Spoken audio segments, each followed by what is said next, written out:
the water. All right, so that's what we'll get into, man. I think it's an extremely important lesson, because I mean that freed up a lot of things inside my head. Like, I thank God that, like, I'm not in the world right now trying to find the truth, because there's so much more misinformation out there. And I think what's making it I have a TikTok. I barely use it, or I used to barely use it. I don't post nothing on there really. But I just got on there recently to find information. And I'm like addicted, like, like at night I go in the rabbit hole. You know what I'm saying? I sit there and I flip through all these videos, and a lot of things are helpful when it comes down to health, when it comes down to recipes, making certain things from scratch, like all the shorts. But then you click on one video and now you down like the conspiracy rabbit hole, the flat earth, you know what I'm saying? All these different things, the Anunnakis. And I could only imagine if I was still in the world smoking weed and TikTok was around, you know what I'm saying? I would be lost. You know what I'm saying? I would end up like young Pharaoh or somebody else. And you know what I'm saying? And God knows what, mind twisted, and you know what I'm saying? Believing in all this, you understand, all these things. But point being is, I think one of the things that liberated me was knowing that there's no such thing as fallen angels, because everybody tries to put all these other cultures in superiority over the Bible, when the Bible is the true word of God. Like, they try to deal with Sumer, and you know what I'm saying, all the Sumerian tablets and the Epic of Gilgamesh, and you know what I'm saying. They try to put. They always go to the Epic of Gilgamesh when it comes down to the flood story, but they fail to recognize and realize every ancient tradition on Earth, from every single culture on the planet, has a flood story. And they all have common denominators. All the flood stories, the common denominators that they have is rain for extended period of time, some kind of vessel, people, and animals. Now, the size of the ship varies, the size of the flood, the amount of rain, maybe even the shape of the vessel, and the amount of people and animals varies in every story. But those are the same common denominators across the board. You know what I'm saying? So if you go and you find a story, right, the way that you know what's true is the amount of details that correspond. Even in history is extremely convoluted. It's hard to find out what's real or not. Like, even, we all know that the transatlantic slave trade happened. Go on. If America is not, you understand, judged by the Most High, I'm trying to censor myself so we don't get kicked off the internet. But if America is not judged by the Most High by the time, for let's say 100 years passes, we'll be fighting to convince our people slavery even happened. Because you go down to Florida, what are they teaching inside the curriculum now? Slavery was a benefit. Yes, they said slavery was a benefit because, quote unquote, so-called African Americans were able to learn trades and skills, as if slavery civilized us. Right. Good. They try to say that they were more like employers, workers. Right. They try to say that, you understand, we was indentured servitude, and you know what I'm saying, and that they're now calling us migrants, as if we migrated, you understand, to these different areas. Now, of course, I'm talking about the tribe of Judah, Benjamin, and Levi. As far as the Tainos were concerned, we were enslaved from the second Columbus landed here, 1492. You know what I'm saying? The slave trade didn't pick up in Africa until what? 1680, 1690. You know what I'm saying? Like the late 1600s is when it really, you understand, started to ramp up over there. But they were already had slavery introduced since the end of the 15th century with, you understand, the natives of America. So I say all that to say this is that they try to put the emphasis on these other cultures as if they're valid over our history. Well, we have to fight to make sure that everyone knows that our history is valid, because the Bible is the most accurate history book on the planet. Like, even if you go down to, let's just say we talk about when Joseph was sold into captivity, right? If you go back to the quote unquote time frame that Joseph was in, a servant would have went for the exact price he was sold for. Like, those are the type of historical accuracies that I'm talking about. Same thing when it comes down to our interactions with, you know what I'm saying, with the Assyrian captivity. You can't turn around and say that Israel doesn't exist because of the Salmanister's black obelisk, and you seeing the Israelites with fringes and headpieces, much like we're wearing, and beards, bringing and paying tribute onto Shalmaneser, like it says inside of Kings, like it says inside of Hosea. You can't turn around and try to negate the history, because they always try to deny the Bible until, you understand, they find the archaeology. Right. They thought the Horites didn't exist. They found the archaeology. They thought the Moabites didn't exist. They found the Moabite stele, or steel, however y'all want to pronounce it. You know what I'm saying? Like, when meanwhile the Bible is the most accurate history book that's on the planet, and you know what I'm saying? Like, nobody can challenge that. Y'all try to challenge that, and then Captain Zaryak single-handedly destroyed, you understand, the conscious community in the name of the Most High, and it was beautiful. Right. So I say all that to say this, is that because people see images of chariots on Sumerian tablets, or they see, winged serpents and whatnot, you know what I'm saying? They try to interpret that as if this is the precedent, that, you know what I'm saying, where everything comes from, where it's not.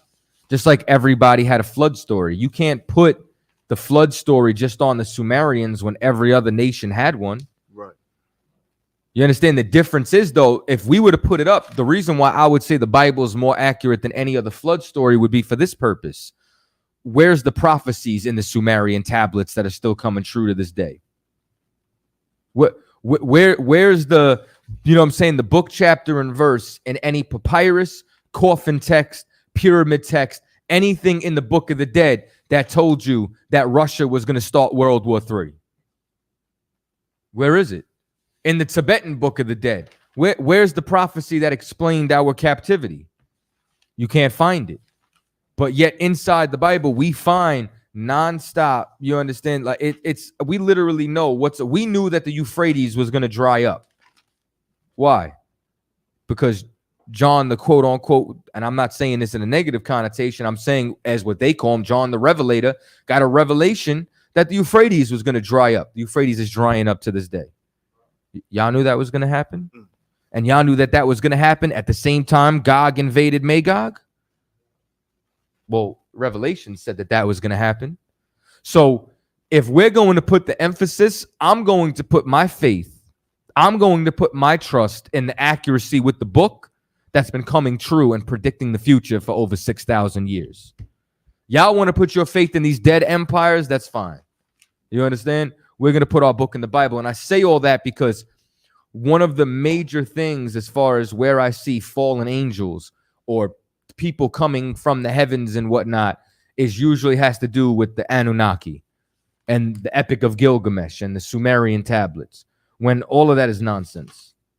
You understand? Planet Nibiru and Planet X, and you understand all this, you know what I'm saying, tinkering that they believe that, you understand, these angelic-like beings who are really super advanced aliens came and took us for mining gold for the atmosphere, and all that's easier. I'm going to tell you a couple of secrets, right? The reason why our people put so much emphasis on fallen angels is for two reasons, right? Two main reasons. One, if angels can sin, if angels can rebel against the Most High, then how could we serve him? Now the Christians use that like grace. They use fallen angels as a license to sin. Well, the angels fell, brother. How could we serve the Lord? What could we possibly do? You understand? That's the Christian mindset. Christians are constantly trying to look for an excuse instead of just serving the Lord. And then two, because now you don't have to fight. And what I mean is, now we don't have to fight our oppressor, because when we say our oppressor is the devil that the Bible speaks about, he's real. He wears a badge. You understand? He's in office. He wears a suit and a tie. You understand? He's carved into mountains. He's on the back of he's on the front of your dollar bill. We could see him. Right. But if Lucifer is this fallen angel, how do we fight him? What could we do about this invisible enemy? If fallen angels are really these Anunnakis, now we can sit around and talk about conspiracies all day instead of getting off drugs, instead of fighting our addiction, instead of combating abuse in our communities. You understand? Instead of turning around and actually rebelling righteously against our oppressor, because I said this the other day, it wouldn't matter how much narcotics they bring into the community if we refuse to sell to one another. You know, like that whole Iran-Contra scandal wouldn't have mattered if we decided your life was worth more than me paying my rent. Then maybe we wouldn't have destroyed the community. You know what I'm saying? It wouldn't matter if they put an abortion clinic on every corner, like a bus, like they were doing with the jab, you understand, or the vaccine. It wouldn't matter if we wouldn't get on the buses to have abortions. We have a moral issue, and fallen angels is escapism to not actually have to fight inside of reality. You understand? So what I want to do is our initial conversation. Now, I've broken this down before. I'll break it down a million times until Yahawashi returns if I have to. And I know we had this conversation about 2 weeks ago about Lucifer. So we're going to get into fallen angels. So the first thing that we're going to do is let's go to Isaiah, the 14th chapter. Let's start at Isaiah 14 and 12. And we're going to do a little bit of reading. You know what I'm saying? I want to break down this chapter as clear and concise as I possibly can for not only you, but you know, anybody who's listening from home. If anybody has any questions on or off topic, you could go ahead and put them in the chat. And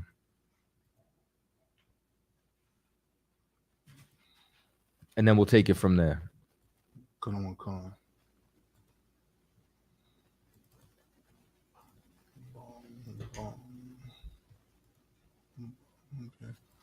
Damn. Isaiah chapter 14, verse 12. Good. How art thou fallen from heaven, O Lucifer? You understand? How art thou fallen from heaven, O Lucifer? The Christian church has been teaching this, like Lucifer and Satan are synonymous as the same exact being, a fallen angelic being who rebelled against God. Go ahead. Son of the morning. Son of the morning. Now, they also take this, you understand, and try to twist it and make it synonymous with Christ and all these other things and the Baphomet, and you'll see a million different things online when people don't even know the origin of the Baphomet was created by the Catholic Church.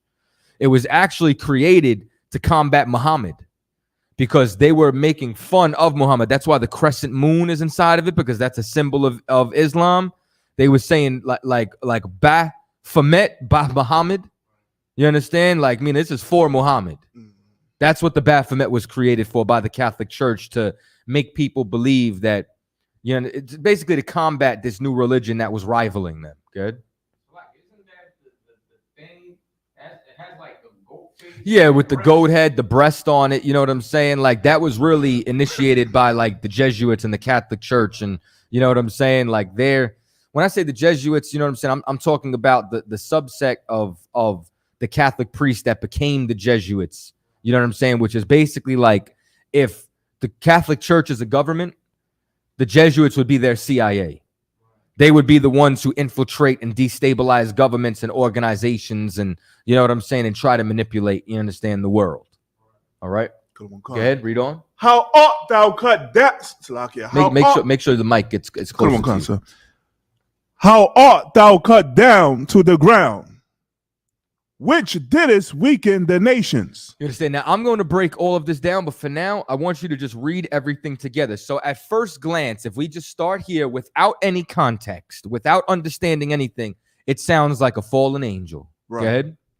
Verse 13, for thou hast said in thine heart, I will ascend into heaven. I will exalt my throne above the stars of God. I will sit also upon the mount of the congregation in the sides of the north. Now, this just sound like, oh, what a this is an incredibly powerful being. Good.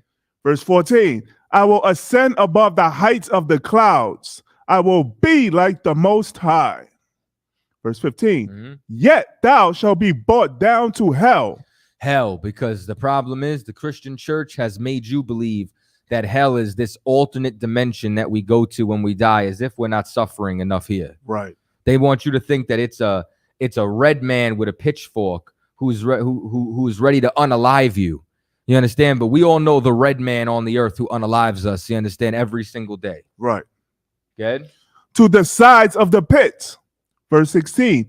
They that see thee shall narrowly look upon thee and consider thee, saying, is this the man? Is this the what? The man. The angel? The man. The fallen angelic being. The man. Satan? The man. Lucifer? The man. Is this the what? The man that made the earth to tremble. So now, is this the man? What man is this that we're talking about? Well, let's find out. If you want to understand the context of a chapter, we have to start in the beginning of the chapter. So what I'm going to do is I'm going to start at the beginning of the chapter and then read down, and we're going to connect all of this. Who is Lucifer? Let's start at 1. Come Isaiah chapter 14, verse 1. For the Lord will have mercy on Jacob and will yet choose Israel. So the Most High will have mercy on Jacob and will yet choose Israel. You understand? Like Israel and Jacob are the same person. This is who the Most High gave his covenant to. This is who he showed his mercy on to. You understand? Once again, the Most High is going to choose our people, choose our nation. Jacob and all of his descendants, the entire nation of Israel is going to be redeemed. So we know that this chapter is talking about redemption of Israel. Right. Why would Israel have to be redeemed? Because currently Israel's in captivity, which means somebody's in a very high estate and Israel is very low. Like, don't we talk about being in low conditions now? You understand? Don't we say we came from the gutter? Right. The gutter ain't on the top. The gutter's on the bottom. That's right. You understand? Don't we say we got it out the mud? Right. The mud ain't on the top. The mud is on the bottom. You know when you become a star is when you're high up. Right. That's when you're a rock star, when you're a movie star, when you're a rap star. Because why? You're shining. Everyone notices you. You have power. You have glory. But when you're on the bottom, you're in the dust. You're getting it out the mud. We're coming out the gutter. We're coming out the dirty south. Why? Because we're on the bottom. We're in poverty. Right. So Israel needs mercy from the Lord, needs mercy from the Most High, the power of Abraham, Isaac, and Jacob. Go ahead. And set them in their own land, and the strangers shall be joined with them. So now why do we have to be set in our own land? Because we lost our land. We're in captivity under another nation. But these strangers that rule over us, we're going to rule over them. It's a changing of the guard. Right. Someone who's above us is going to come down very low, and us who's very low is going to go high. Go ahead. And they shall cleave to the house of Jacob. They're going to cleave to the house of Jacob. Go ahead. Verse 2. And the people shall take them and bring them to their place. Okay. And the house of Israel shall possess them in the land of the Lord for servants and handmaids. So these people are going to be servants and handmaids. Meaning, before, who was Israel? We were the servants and the handmaids. We were the ones who were being ruled over. We were the ones on the bottom of society. Right. Now, these people are going to be servants and handmaids. Good. And they shall take them captives, whose captives they were. We were in he who leadeth into captivity shall go into captivity. Right. Good. And they shall rule over their oppressors. And we shall rule over our oppressor. Because for us to rule over our oppressor, why are we calling the oppressor? Because he was ruling over us. Right. So this book is about someone who was in power falling out of power so Israel could be raised up over them. That's what we're talking about in this chapter. That's the context. Read on. Verse 3. And it shall come to pass in the day that the Lord shall give thee rest from thy sorrow, and from thy fear, and from the hard bondage wherein thou wast made to serve. Because this was the condition. You understand? The condition was hell. Right. That's what hell is. Hell is a negative condition on earth. Good. Like is that part coming to the part of rest that we say like during the Middle Ages? Well, you want to say more so when we get our kingdom, when we get redeemed, that's our rest. Right. Because Israel is talking about what? Being redeemed, going back into the land. We won't have our rest till Yahushua returns. Once Yahushua returns, that's when we'll have our rest as far as this time. Read on. Verse 4.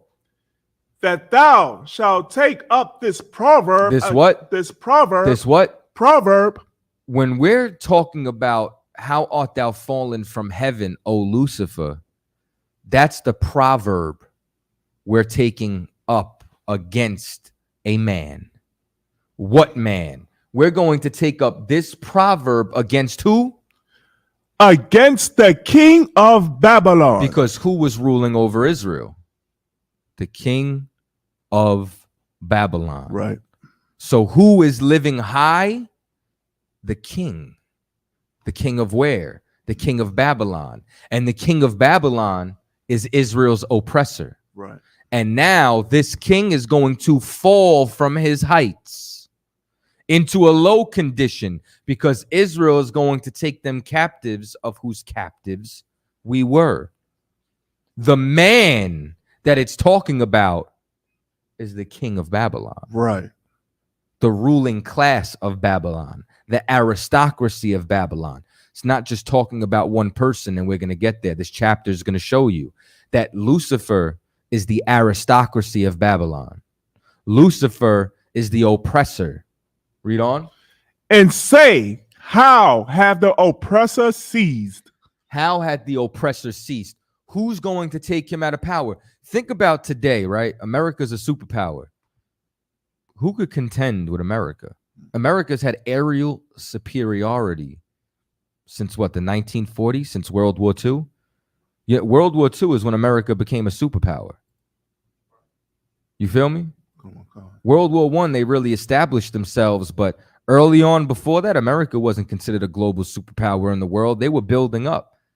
Hell, when the French Revolution kicked off, America didn't even get involved. They declared a state of neutrality because the country wasn't strong enough to get in that battle, even though the French helped America win their independence.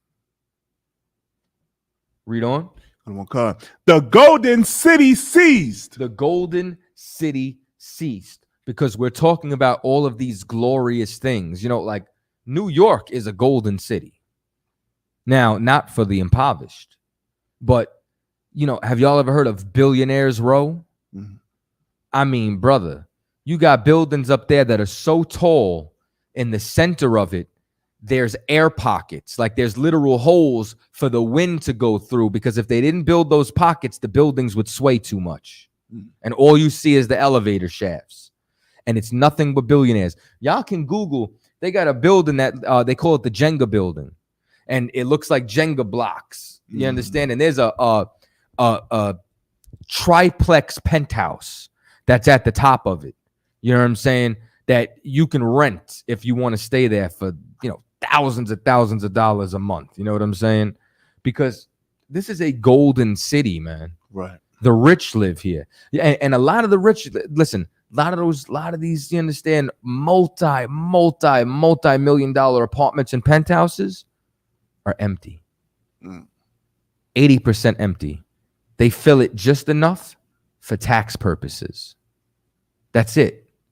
Now, you think about that the next time you get off the 4 and the 6 train, you see all people sleeping on the floor, that there's some billionaire who bought property in New York just for a tax write-off. Read on. Verse 5. The Lord have broken the staff of the wicked. He had what? Broken the staff of the wicked. And who is the wicked who had the staff? Is it a fallen angel? No, it's the king of Babylon. Go ahead. and the scepter of the rulers. And what? And the scepter of the rulers. Ruler or rulers? Rulers. You understand? Because now we're talking about their ruling class of people. Go ahead. Verse 6. He who smote the people in wrath with a continual stroke. He that ruled the nations in anger is persecuted and none hindereth. Because who was ruling the nations? The king of Babylon. This was an ancient Babylon and modern day Babylon. Because who rules the nations today? Our oppressor. Right. Who sits at the top of the UN? Who has military bases? We talked about this last week in every single country. Who oppresses every nation on the face of the earth? Because this is modern day Babylon. Right. You know, the Bible is not some book you read one time and it doesn't affect. The Bible, everything repeats itself. So what we experienced as a people in ancient Babylon, we're experiencing today in modern Babylon. Otherwise, if none of this mattered, what would we read this book for? It would be as useless as the Book of the Dead.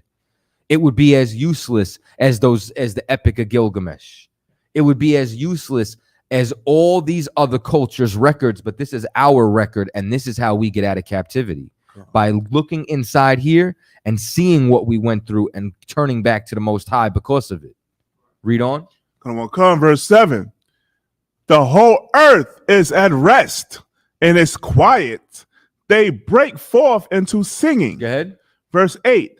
Yea, the fir trees rejoice at thee, and the cedars of Lebanon, saying, since thou art laid down, no fella is come against us. You understand? Like now, trees in the Bible is also talking about smaller nations. But let me tell you something. They're doing this because just look at how much they conquer and destroy. They even destroy rainforests. You get what I'm saying? Like the trees can rest when they're not in charge.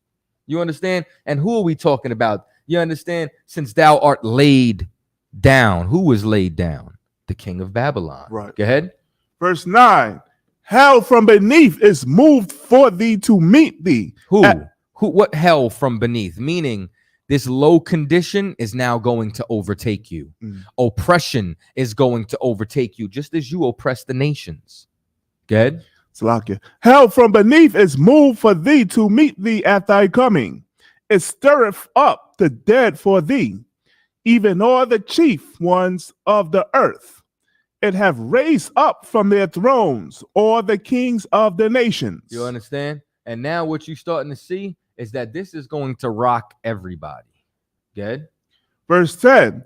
Or they shall speak and say unto thee, art thou also come, Salakia, art thou also become weak as we? And now notice, the context hasn't changed. We're still speaking about the king of Babylon. Go ahead. Art thou become like unto us? Verse 11. Thy pomp is brought down to the grave, and the noise of thy vows, the worm is spread under thee, and the worms cover thee. You understand? Because now, where were you before? In the height of the heavens, in the clouds, shining like the star that you were. And now you're brought down to the worms. And you know what worms devour? Those that are unalive. You understand? Like when they say you'll be worm food, you know what I'm saying? Why? Because you become fertilizer. You go back into the earth, and then all that decomposes you and then fertilizes the rest of the planet. Read on. Verse 12. How art thou fallen from heaven, O Lucifer, son of the morning? We're talking about a man, the king of Babylon, the ruling class. How art thou fallen from heaven? Meaning we were the ground. You were the sky. Right. How did you fall from this delicious condition? Who brought you from the heights that you rule over? You understand? Good.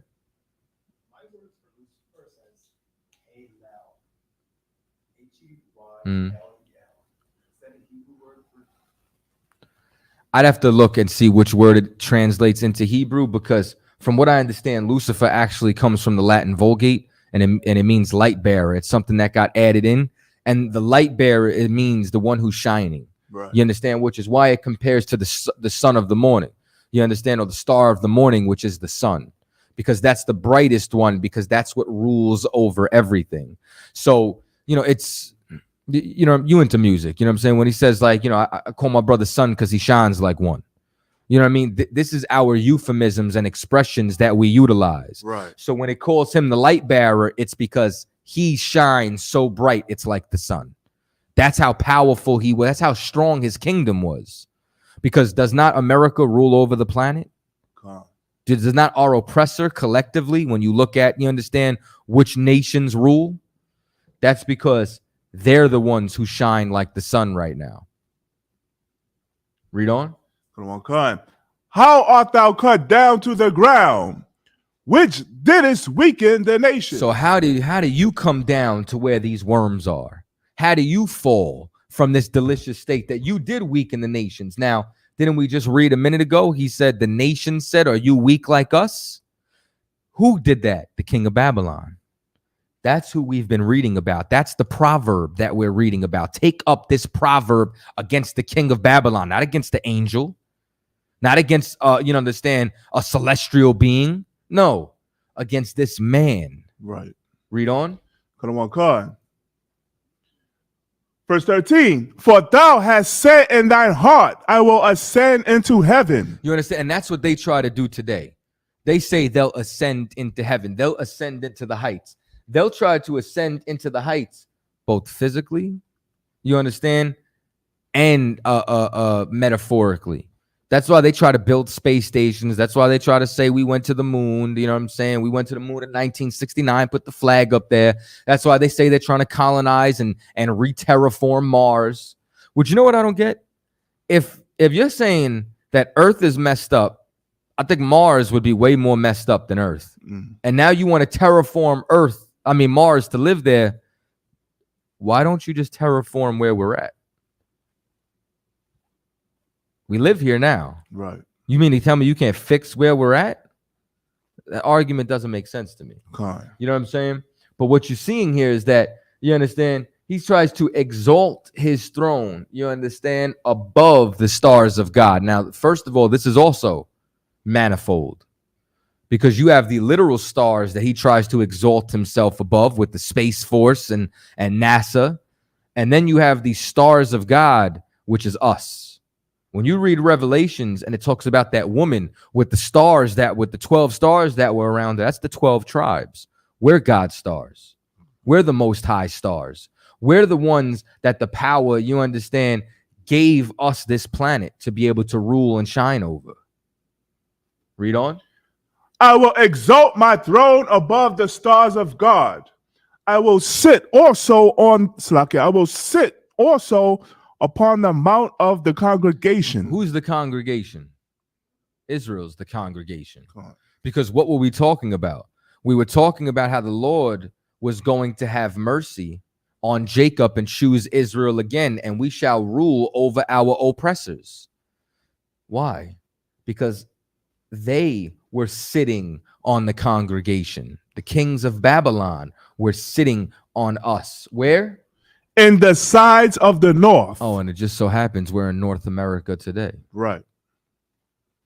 Good. Verse 14, I will ascend above the heights of the clouds. Good. I will be like the Most High. And is not that what they try to do? You know, we talked about this last week when we went over the Renaissance. We talked about how in the Sistine Chapel they paint themselves as God. Right. You understand? You see that painting of Adam, you understand, and the hand of God reaching out to him. You see all the little white naked, I don't know if I could say that, little baby angels. Right. You see, you know what I'm saying? You see that they tried to make the greatest man on the face of the earth, Jesus Christ, Caesar Borgia. And then even when you look in the painting of the Last Supper, they say there's a woman in there that they want to say that that's Mary or Mary Magdalene, when that's his sister Lucretia. You know what I'm saying? You go over here, you see an older gentleman, you think that's, you know, one of the apostles. That's his father, Rodrigo. You go to the left, that's his other brother. You know what I'm saying? Like, you go over here, it's Caesar again. Put himself in the painting 3 times. It wasn't none of those the disciples. Right. Good. Verse 15, Yet thou shalt be brought down to hell. Yet thou shalt be brought down to hell. You understand? Meaning brought down to a low condition. Yet, although you were in the heights, you're down here now. You're impoverished. You're in captivity. You were in the heights. Now you're worm food. Good? To the sides of the pit. Good. Verse 16. They that see thee shall narrowly look upon thee and consider thee, saying, is this the man? So if we're going to turn around, first of all, is this the man? What man? The king of Babylon. But now, if this was Lucifer, and Lucifer's an angel, and angel Satan, when has anybody ever gotten a chance to look at this angel? Now, all of a sudden, we're going to narrowly, you know what it means to narrowly look? Like, this is when your eyes, like my eyes are wide right now. Now my eyes are narrow. Right. So now, you know, think about how great all these people, the MAGA hats, how much people love Donald Trump. Right. Now, picture he goes from being a trillionaire to sweeping the streets. Everybody going to be like you're going to have babies one day, grandbabies. And if this place was to topple right now, they would see him sweeping the streets. It's this. They're going to look at me and be like, this grandpa? Right. Did he ruled? This is who ruled the earth? Can't be. No way. Okay? That is this the man that made the earth to tremble? That made the earth to tremble. This is the one that everyone was afraid would invade. This is the one that decided wars. Good. That did shake kingdoms. You go ask Hiroshima and Nagasaki if their kingdom shook. Right. Go ask them how they felt when they dropped them devices off. Good. Verse 17. That made the world as a wilderness. And you know how he made the world as a wilderness? Okay. Not only does he destroy areas, you understand? But this is one of the number one ways he made the world the wilderness. He took the word of God out. You understand? Like when you look at when it says that we shall be made in God's image, that wasn't, you understand, talking about 10 fingers, 10 toes. Like, what is your image? Your image is your reputation. You understand? So now you think about, let us make man in our image. Who's the our? That was Christ and all the angels during creation. Right.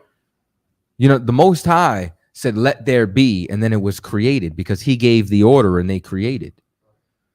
What was the image of those powers, of those Elohim, of those Allahim? They were able to receive instruction from the Most High. If we're made in the image of those powers, we're able to receive instruction from the Most High, which is why the scripture says, ye are gods, but shall die like men. Because we're supposed to be those powers, judges, rulers, and authorities inside the earth in a chain of command. That's how it always goes. So he takes, you understand, the word of the Most High out of the earth, and now what do we get reduced to? The wilderness, the wild, the animals. Y'all ever hear the concrete jungle? Come on. Why would it? What, you know, it's like a jungle sometimes. It makes me wonder how I keep from going under. Why would we believe that this is a jungle? Because what's the law of the jungle? Unalive or be unalived. Right. Right? Eat or get eaten. I'm doing pretty good at translating it, right? I'm proud of myself. I had to catch I almost said it. I had to catch Most High in Christ. That's a lot here for a vain moment. But my point being is that's the law of the jungle, and you live like that when we don't have law. Right. I mean, they even said it in I don't know if y'all watch John Wick. I'm a big fan of John Wick theory. A series. That's a theory. I have a theory on it. We'll talk about that later. But point being is, when you watch that, he said rules, John, rules, because without them, we're like the animals. You know, a dog don't know if it's naked. Dog don't have shame. Animals don't have shame. You know, I watched a pack of hyenas tear apart a damn a baby hippopotamus. God. You know what I'm saying? Just for anybody who thinks that this world is sweet, it is not. Do y'all not know the planet we're on? This is a vicious place. Do not think that you understand because there's skyscrapers and sidewalks and stoplights that this is a civilized place. You understand? This is a wilderness because he took the laws of God out of it. He made the earth a wilderness. And that's why all of us have friends that are doing football numbers. That's why all of us have friends that have been unalived and buried far before their time. That's why we are all destroyed as a nation and as a people. Because we live in the jungle. Right. We live in the wilderness. Read on. Come on, God. And destroyed the cities thereof. And destroyed the cities thereof. You think the cities ain't destroyed? Hey, follow me up the block. We'll just go one block up, you understand, to Lexington. Come with me to East New York. Let's find out if the city's destroyed. Take it off New York. Follow me to Baltimore. You understand? Everybody's so worried about, feed Africa. Baltimore's a third world country. You know what I'm saying? Like you want to leave Baltimore? You know what I mean? Let's go over to California. Let's go to Compton. You want to leave there? Let's go to Oakland. You want to leave Oakland? Like, you want to go to Flint, Michigan? See what color the water comes out the faucet? They destroyed the cities thereof. Right. Go ahead. That opened not the house of his prisoners. There's over 2 million Black and Hispanics in the prison system right now. He don't open the house of his prisoners. And I was bringing up all the narcotics that they brought out earlier. They passed the Anti-Drug Act of 1985, and for a little bit of rock, if you got caught, you were going away a minimum of 10 to 15 years without the shot of parole. You know what I'm saying? And then come in the 90s, the Clinton administration drops the 3-strike law. Now, you had one strike, you understand, from being a juvenile. Another strike, you understand, from just trying to, you understand, make rent. Now you get out. Man, you accidentally walk out the store with a pair of socks and you doing life. 3 strikes. That's it. And then while you're there, once again, when you police for profits, now what? You sewing all the military uniforms for 60 cents a day? You know what I'm saying? Now, if you don't want to work, they put you in solitary confinement. Because, here's what's amazing. You can go and work for a cell phone company while you're in prison for 70 cents a day. But then once you get out, we don't hire felons. Because once you're not a felon under the prison system, you know what they have to do. Now they got to pay you 20 an hour, 15 an hour, 18 an hour. You know what one of the number one expenses for any business? Payroll. Payroll is one of the number one expenses. Why do you think you got to go check yourself out now at Walmart and Target? Because they don't want to pay cashiers. Because, you do the math. If you have 10 cashiers and every single one of them is making 20 an hour, $40 a week. Let's just do a little bit of math here. Walk with me. This is going to be economics. We're going to learn everything in here. So let's say 20 an hour, 40 hours a week. That's $800. Now, let's say there's 20 people that you had to hire. That's $16,000 a week times 4. That's $64,000 a month. You understand? So what if I can get rid of 15 people? You get what I'm saying? Divide that by 15. You left with 4,266. Now imagine if all you had to pay people was 15 cents a day. How much money are you saving? You understand? Come on. Like that's what they do. I mean, even if you work on a construction site, they bid that this is our man hours. We have to pay apprentices 25. Do you know how much they're actually paying the apprentices? 15, 18. So that means they're making $10 to $7 an hour off of you working. because they're not really paying every apprentice $25. Well, imagine if it's in the contract that you're paying every employee $20 an hour, but your employees are prisoners and you're making them 15 cents. You're making $19 an hour off of every prisoner. You're making money. Do y'all see the problem? This is why he opens not the house of his prisoners. This is the king of Babylon. This is who weakened the nations. This is who made cities to tremble. Right. This is the great oppressor. How are you going to be ceased? How is the golden city ceased? How art thou fallen from heaven, O Lucifer? That did weaken the nations. Who's going to bring you down? Right. Even before I came into truth, I always said, without divine intervention, we're effed. It's completely jacked up. Because realistically, think about it. What could we do? We don't have a military. Right. We don't have predator drones. We don't have missile silos. You know what I'm saying? We're not organized. We barely have a common identity. You understand? Come on. How do you combat that? They got this planet on lock. Come on. And I always said that. I'm like, there either needs to be a mass awakening or Christ has to return, or both at the same time. And that's really the truth. We're having a mass awakening in order for Christ to return. Right. Because without that, we are doomed. You understand?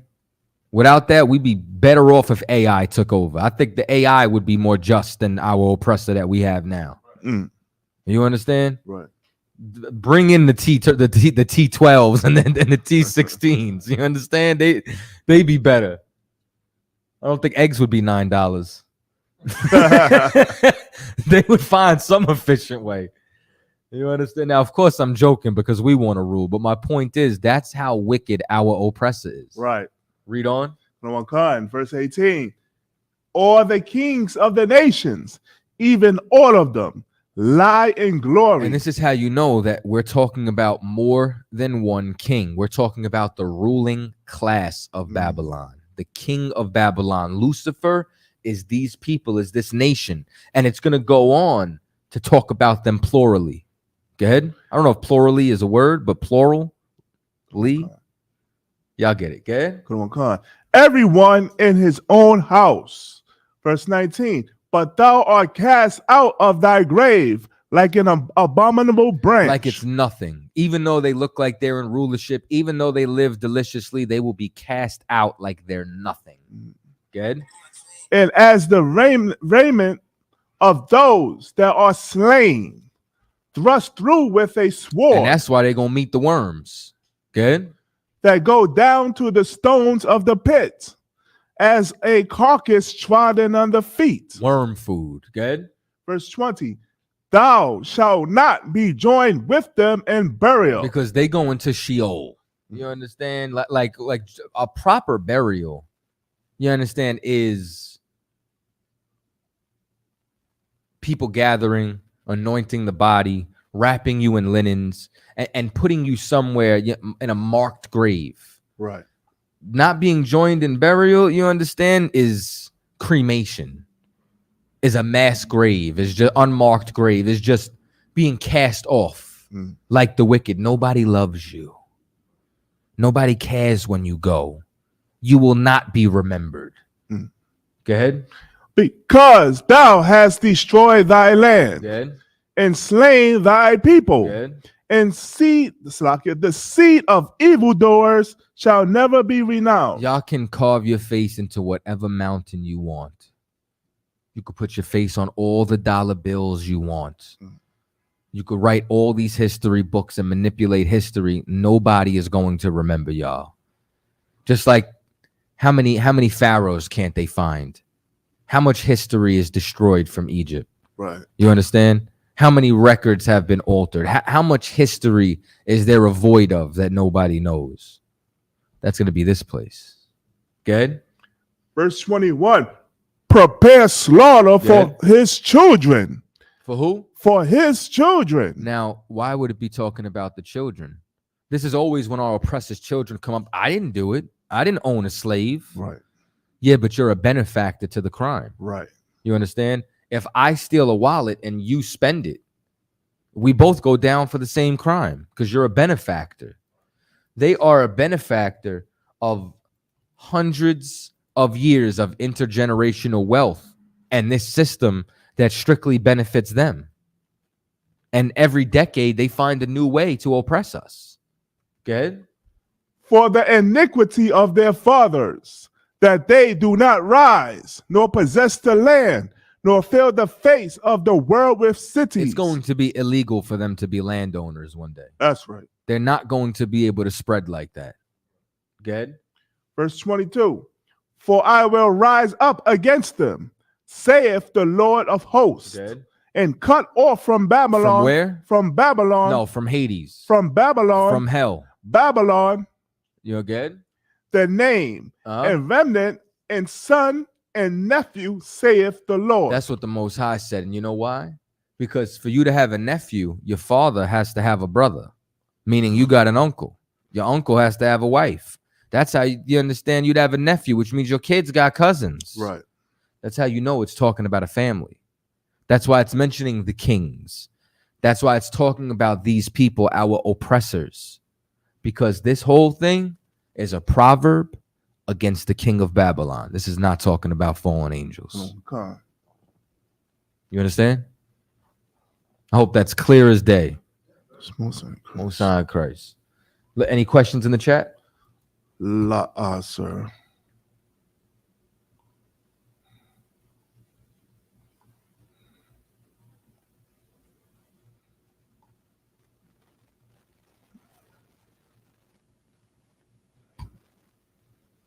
All right. Let's get a couple more scriptures. Let's go to Job 1:6. I'm calling.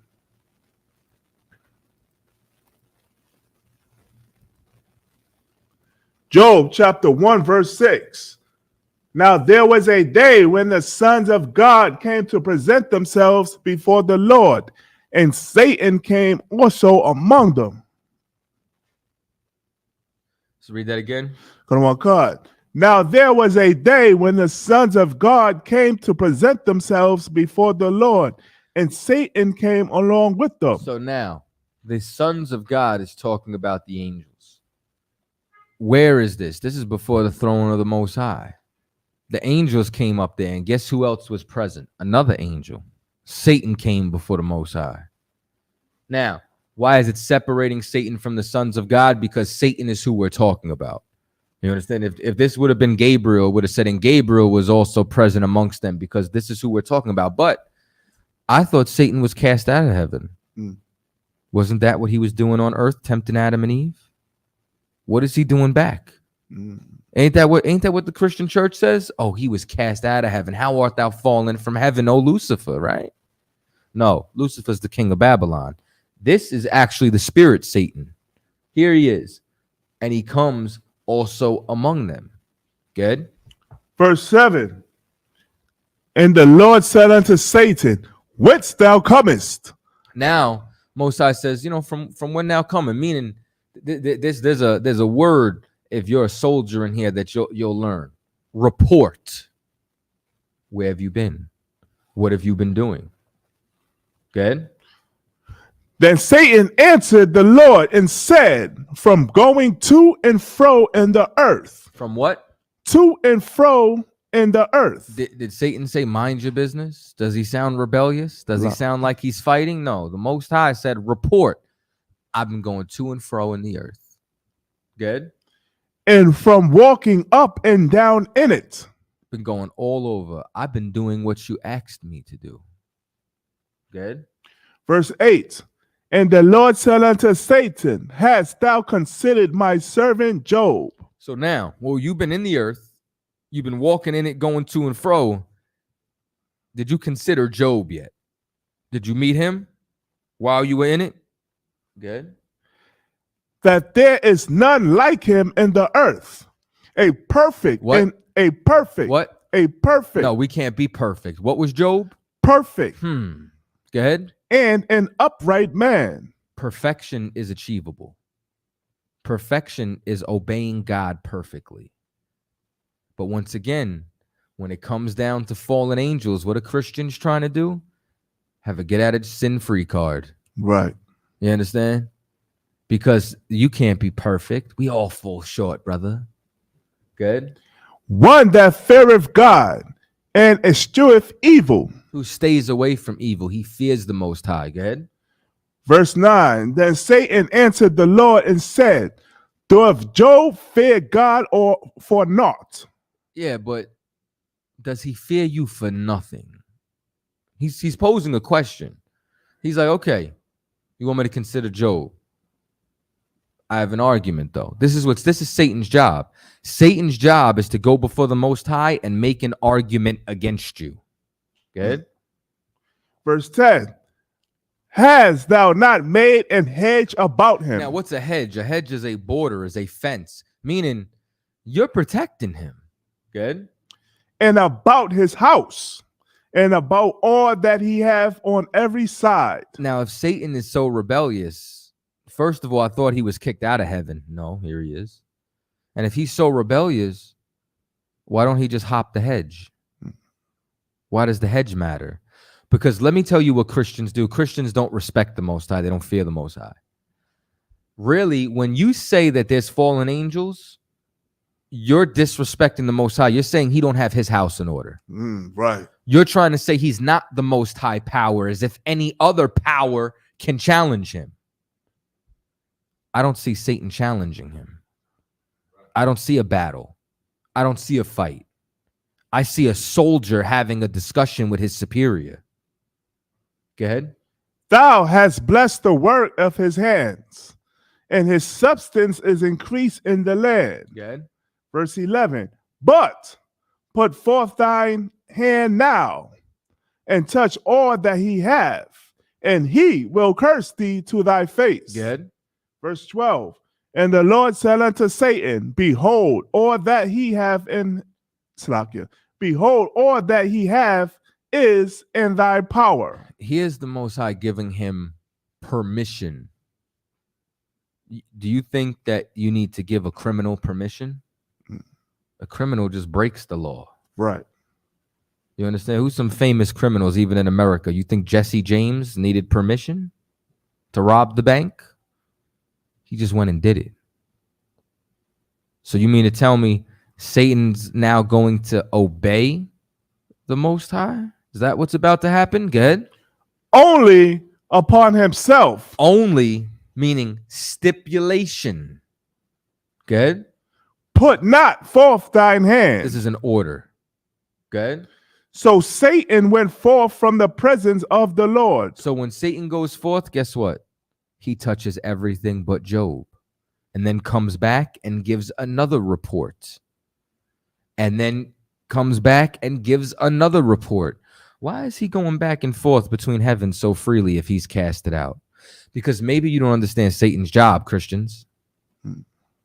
Satan's job is to test each and every one of us to see if we're worthy. Satan's job is to see if we will curse God to his face no matter what condition we're in, or if we will serve. His job is to make sure that every single one of us is worth our weight in gold. And you're either going to rise to the occasion or you're going to prove Satan's argument. That's it. Satan is a perfect servant of the Most High. Are you? Are you? Are you? Am I? The way we know is we get tested by this adversary. You know, like, and even if you think about like men as a whole, we only grow from challenges. Like even when we're a kid, how do you know if you push past your bounds? Because you're with some friend. He's like, I bet you can't do this. And then you know what happens? You go do it, and you either do it flawlessly and you start to find out, or you bust your tail. Right. And then you realize you can't do it. Now everybody laughs at you. And then you move on. We grow and we move from challenges. Satan is pivotal inside of that growth. He's a worthy adversary, and don't ever forget it. And it's just a matter of, are you actually going to rise to the occasion, or are you going to crumble? Are you going to pass your test? There's many people that failed their test. Nick Cannon failed his test. Nick Cannon had an opportunity to stand for the Most High with all that knowledge he thought he had. And then what did he do? He folded. Right. You understand? Like, everybody gets their test. And now I'm using Nick Cannon as somebody famous because, you understand, y'all love celebrities. When I say y'all, I'm talking in general. You know what I'm saying? But the people as a masses love celebrities and thinks, everybody with a fringe and knows that their Israel is in the truth. It's not so. Right. But he was a man who knew that the Jews were black. He was a man who knew this, and he said it. And when he got called out on it, he refused to double down on the truth. Mm. When he had an opportunity to represent for the Most High, in that moment, for as much as a celebrity can do. Now, there's more you can do. Pay your tithes to Commanding General YAHANNA. You understand? Outside of that, he failed.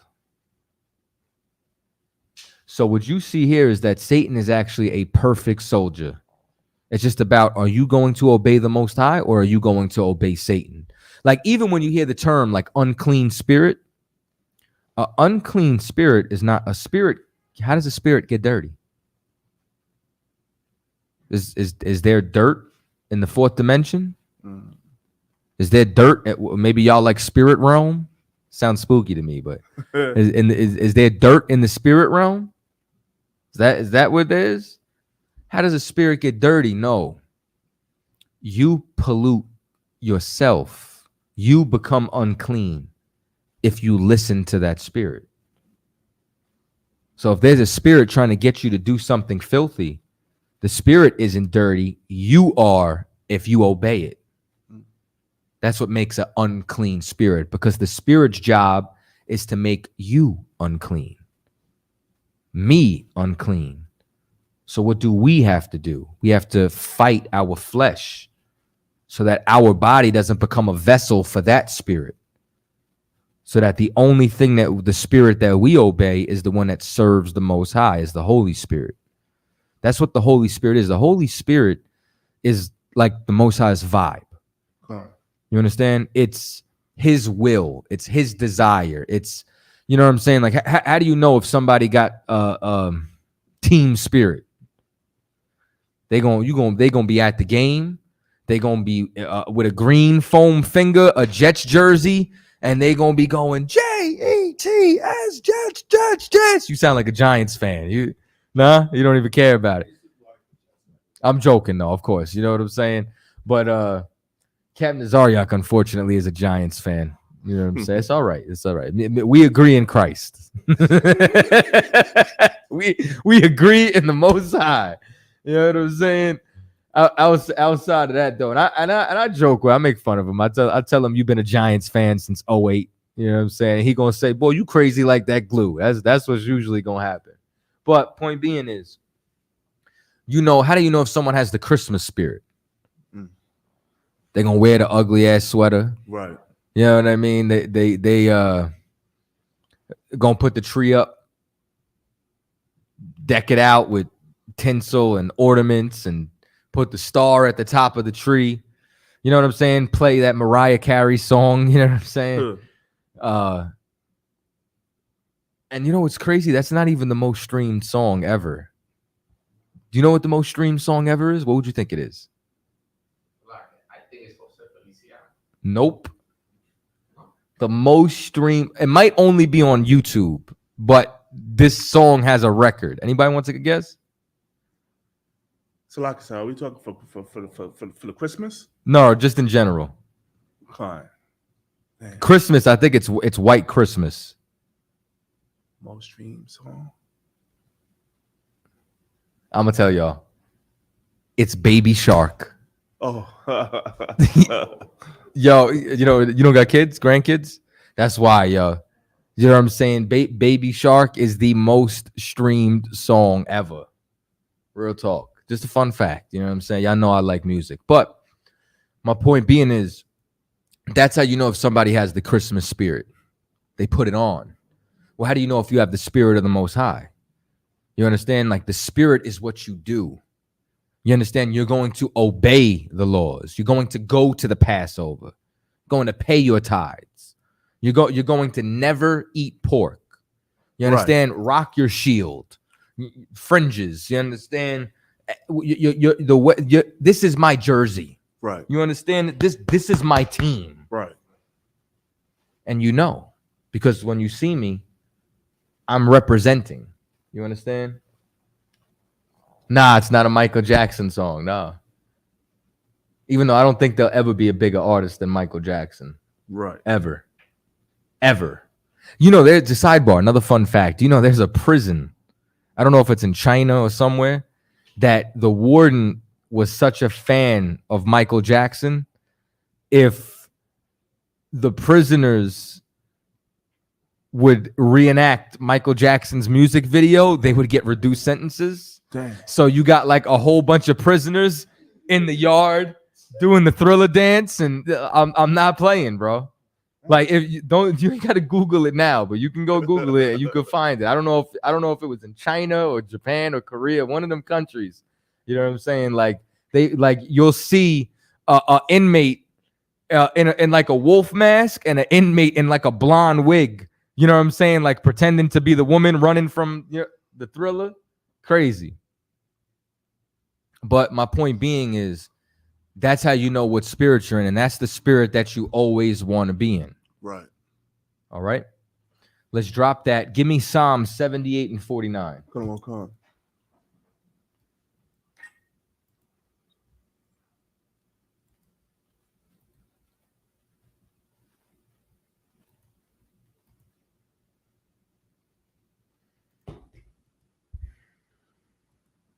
Psalms chapter 78, verse 49.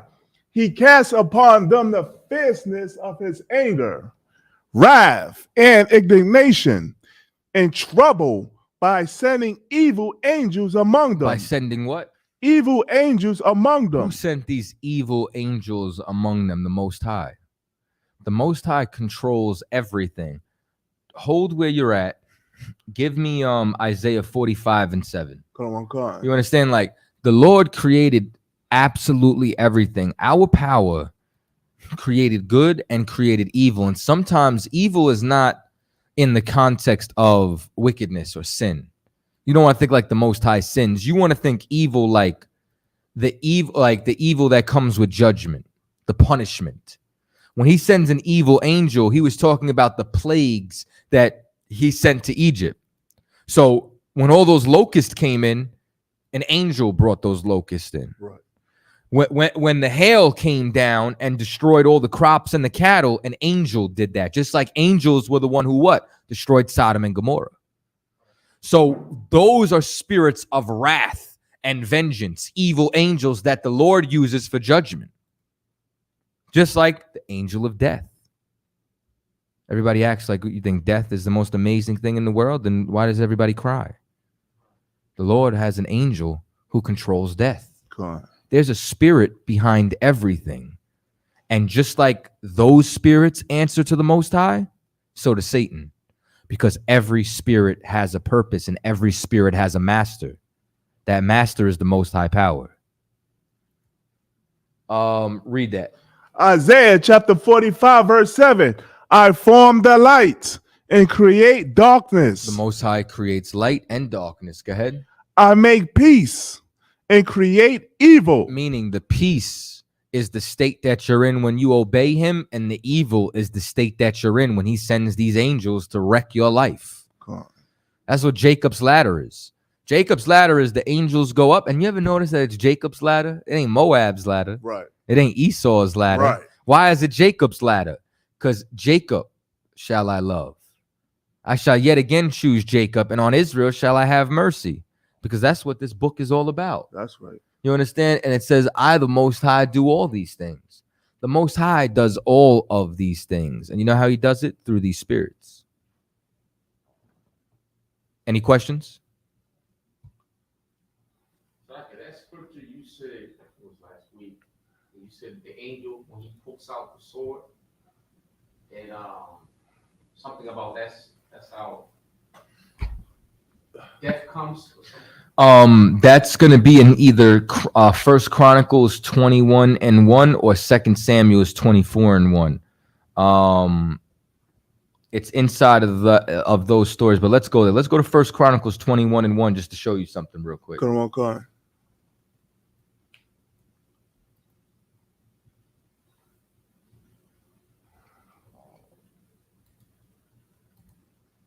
This is one of my favorite topics. I had fun tonight because this topic freed my mind. Come on, come on, sir. First Chronicles chapter. Salakia. Wrong one. First Chronicles chapter 21:1. And Satan stood up against Israel and provoked David to number Israel. Verse 2. And David said to Joab and to the rulers. Go back to 1. Verse 1. And Satan stood up against Israel and provoked David to number Israel. So now, Satan stood up against Israel. This is what it says here, right? And provoked David. Satan was testing David to see if he would number the people. Number, like take a census. Now, in the book of Numbers, we were organizing ourselves. We were, you understand, we were numbering the people. What's the difference between what happened then and now? David was doing this to see how much power he had because he was putting his strength in his numbers. Whereas before, we were just organizing ourselves to know how many people we had to care for. How many meals do we need? How many people do we have to put over them to care for them? You understand? Organizing our military, our garrison, so on and so forth. Structuring ourselves in leadership capacity. That was the point of Numbers. Okay. Numbering the people here, David was looking to see how strong he was. And we can never put our faith in numbers. Right. We have to always put our faith in the Most High. That's right. But now here it says Satan did it. Go to 2 Samuel 24:1. Come on, come on.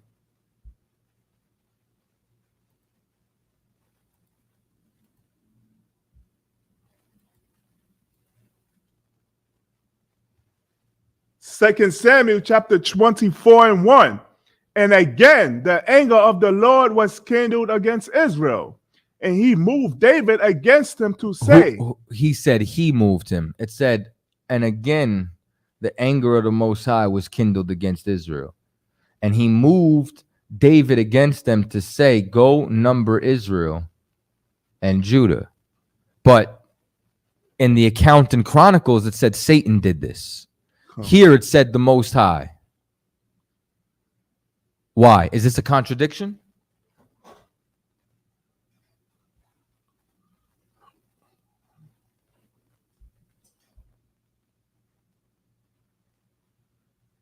Anybody want to try to answer? Shaw? Sir, in First Chronicles chapter 21:1, David was obeying what was like it was. So like David was obeying what was in his mind, not the counsel of the Lord. Okay, but right here, it said that the Lord moved David to do this. In the other verse, it said Satan moved David to do it.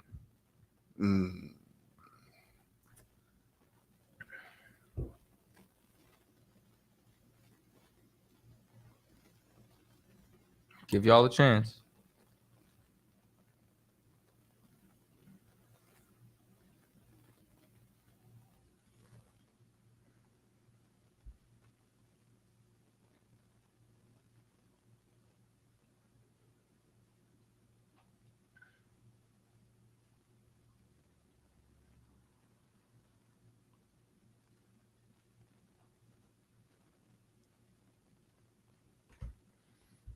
I'm going to give it to y'all for time's sake.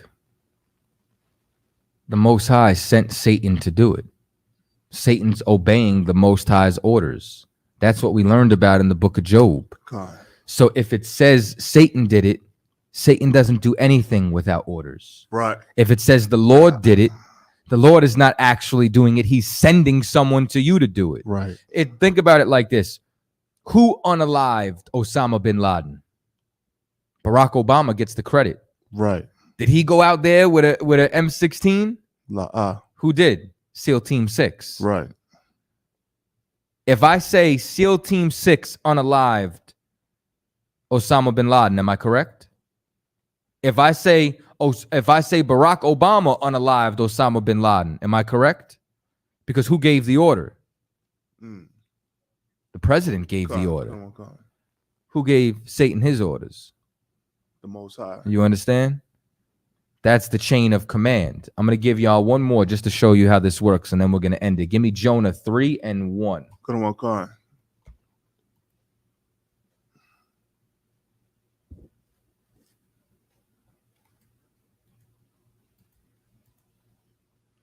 Jonah chapter 3 verse 1. And the word of the Lord came unto Jonah the second time, saying. So this is whose word? The Lord, the word of the Lord. Go ahead. Came unto Jonah the second time, saying, verse 2, arise, go unto Nineveh, that great city, and preach unto it the preaching that I bid thee. So Jonah's getting sent to go prophesy. Go ahead. Verse 3, so Jonah arose and went unto Nineveh, according to the word of the Lord. The word of who? The Lord. Go ahead. Now Nineveh was in Nineveh. Now Nineveh was an exceeding great city of 3 days' journey. Good. And verse 4, and Jonah began to enter into the city a day's journey. And he cried and said, yet 40 days, and Nineveh shall be overthrown. Good. So the people of Nineveh believed God. Who? Believed God. So who told the people of Nineveh this message? Jonah or God?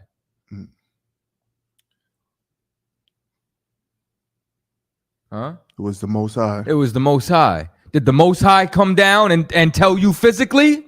How'd he do it? He sent Jonah. So when Jonah spoke, who was speaking? The Most High. Done. When a prophet speaks to you, it's God's word. Now, you know what a fake Israelite will say? You guys are worshiping man. No. Jonah was the mouthpiece for the word of God, much like the prophets of the ISUPK are today. So when it says they believed God, they believed the Most High because they believed the prophet. But it says they believed God here. Who was speaking? You understand? Jonah. What was he speaking? The Most High's words. And that's the same reason why Chronicles 21 and Samuel's 24 are not contradictions. Right. You just don't understand the Bible. You don't understand the order of things. All right. With that, same time next week, you understand, 7 p.m. Of course, tune into the other classes during the week. Subscribe to the channels if you haven't already. And with that, pass the class over to Priest and Officer Shaw. Clap it up for the class.